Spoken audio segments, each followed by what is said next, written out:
Why stories? Stories. I love them. I really love them. I've talked about my fascination with stories on this blog countless times. A cursory glance through my website and social media will make it clear that I'm a sucker for a good story. And, as I often do, I point you to my wife.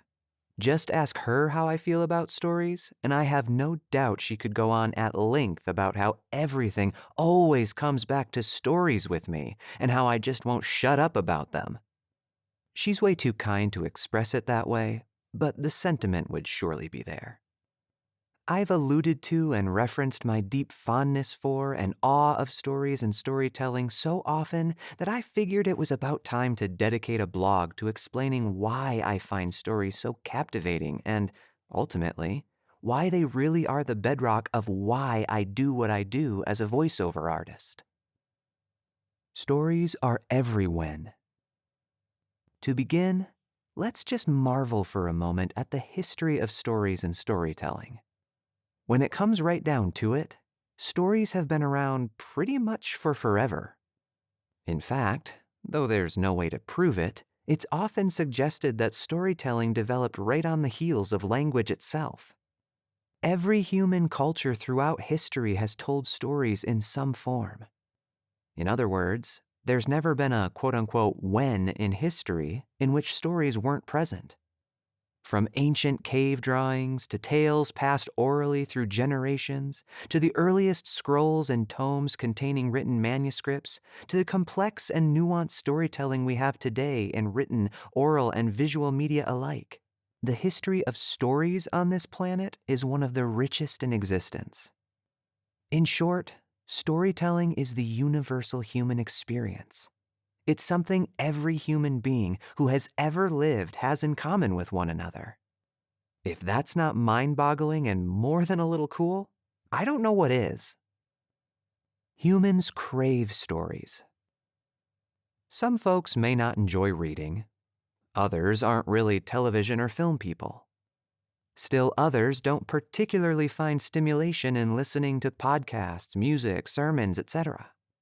Regardless of whether someone regularly engages in today's most common forms of storytelling or not, we are wrapped up in myriad stories on a daily basis. They're all around us. They're a part of the very fabric of everyday existence. We wouldn't know what to do without them. Why?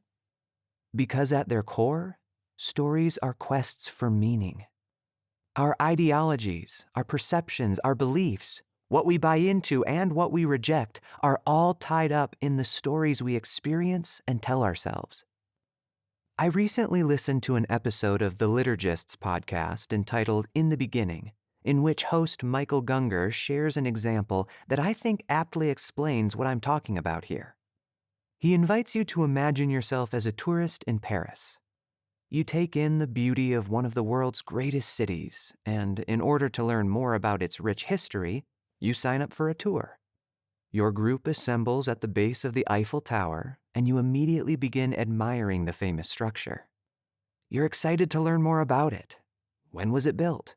Who constructed it? Why was it made in the first place?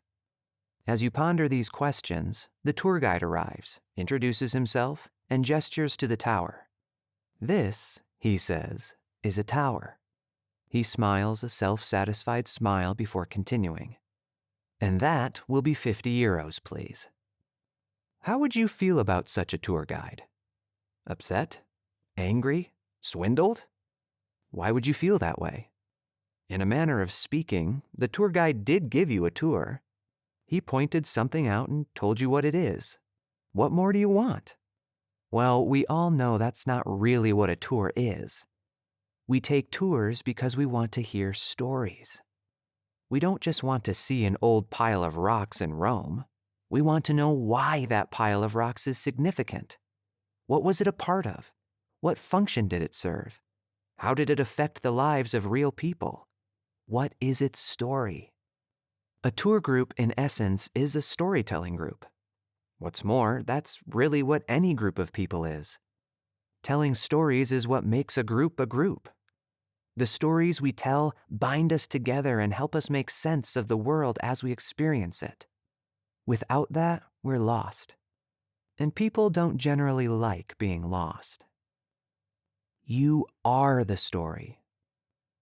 Truthfully, though, I believe the significance of stories for human beings goes even deeper.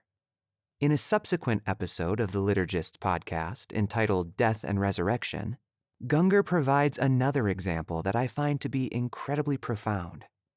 I'll summarize it here, but I highly recommend taking a listen for yourself if you get the chance.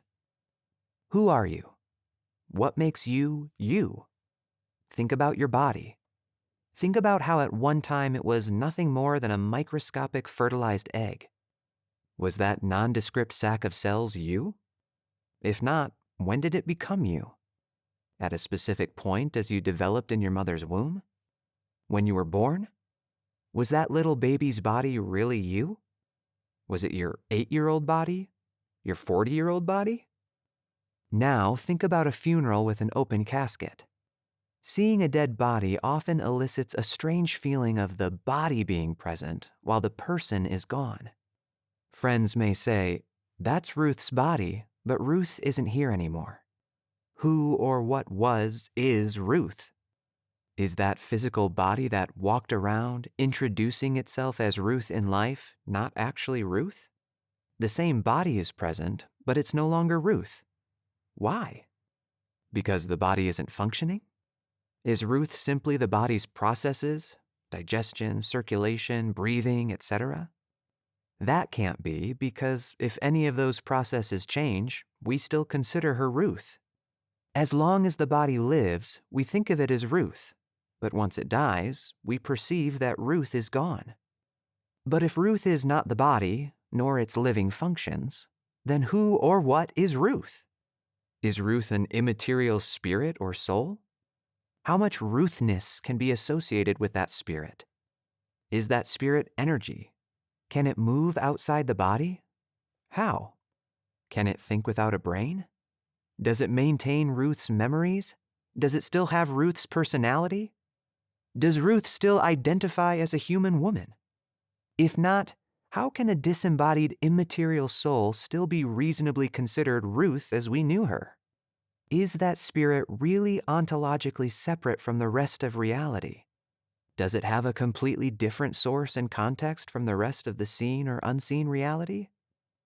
At the end of the day, Ruth is not the body in the casket, nor is she the functions of that body, nor is she the spirit that may have temporarily inhabited that body. Ruth is a story. I share this thought experiment not to stir up conversations about religion or spirituality. My goal here is not to condone or vilify the beliefs of anyone associated with the Liturgist podcast. Rather, this example simply got me thinking about what it means for each individual not only to have their own story, but to actually be their story. The more I dwell on it, the more powerful I think this notion is. Death brings a person's story to its end, at least this iteration of it. But even if the person is gone, the story lives on. We remember the story. We cherish the story. Storytelling is honor and privilege. The above are some of the reasons you so often hear me say or see me write, stories are powerful. They can touch us at the core of who we are because they're part of who and what we are. Storytelling is ancient and cosmic and connective. This is why being a voiceover artist brings me both incredible excitement and incomprehensible humility. Stories have always and will continue to shape the human experience. When we recognize the sacredness and power of storytelling, it is an incredible honor to be invited in to help tell someone else's story. Being chosen to give a voice to the beauty, advancement, creativity, and dreams that my fellow human beings courageously share with the world will always be a privilege. Until next time, friends, keep telling stories.